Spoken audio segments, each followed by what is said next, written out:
오는 7월로 예정됐던 경찰과 소방공무원의 백신 접종이 석 달이나 앞당긴 지난주부터 시작됐습니다.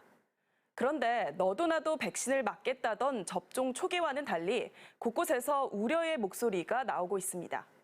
백신 접종 후 이상 반응 신고가 늘자 불안감이 커진 건데요. 관련 제보들에 대해 하나씩 짚어봤습니다. 먼저 백신 강요에 대한 논란입니다. 울산의 한 30대 경찰관은 최근 아스트라제네카 접종 후 이상 반응 신고가 잇따르자 백신 맞기가 꺼려졌지만 조직의 분위기상 접종을 거부하기 쉽지 않다고 털어놓습니다.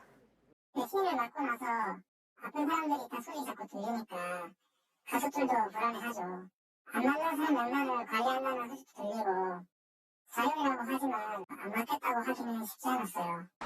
울산경찰청은 시민들과 접촉하는 만큼 접종을 권장한 것은 맞지만 선택은 자율에 맡겼다고 해명했습니다.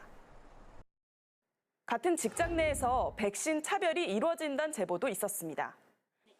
한 병원에서 의사와 간호사는 화이자를, 시설관리나 환경미화 등을 맡은 협력업체 직원들은 아스트라제네카를 맞도록 했다는 겁니다.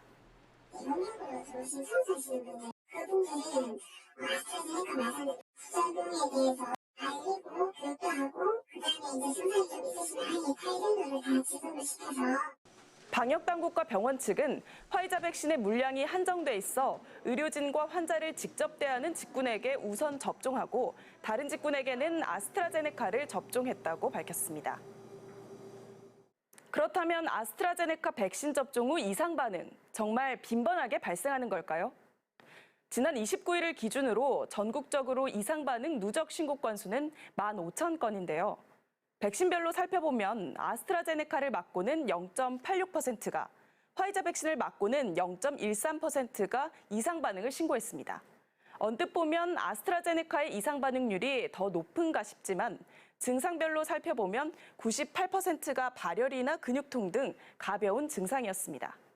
오히려 중증 알레르기 반응인 아나필락시스와 중증 반응 의심 사례는 화이자가 아스트라제네카보다 각각 1.6배와 4배까지 신고율이 더 높았습니다.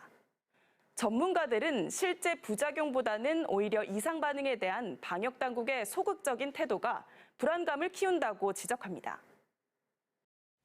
최근에 그 백신에 대한 불신은 피해에 있어서의 보상이 제대로 이루어지지 않아서 그럴 수도 있다고 생각합니다. 그런 인과성에 대한 판단은 유보를 하고 먼저 선배상을 해서 나서 피해자들을 도울 수 있는 형태가 되어야 백신에 대한 불신도 같이 없어지리라 생각을 합니다. 그리고 울산에서도 백신의 효과는 이미 나타나고 있다고 판단합니다. 20%만 돼도 확진자가 확 늘지는 않을 거라는 거죠. 최근에 요양병원에서 환자가 늘는다는 얘기는 거의 들어본 적이 없잖아요. 요즘에는 오히려 직장이라든가 아니면 학교라든가 이렇게 아직은 백신 맞지 못한 집단 생활을 하는 공간에서 많이 일어나기 때문에 소중한 일상으로 돌아가기 위해서 꼭 필요한 집단 면역, 백신 접종에 대한 방역 당국의 신뢰 회복과 시민 공감대 형성이 이루어진다면 일상으로의 복귀도 멀지 않아 보입니다.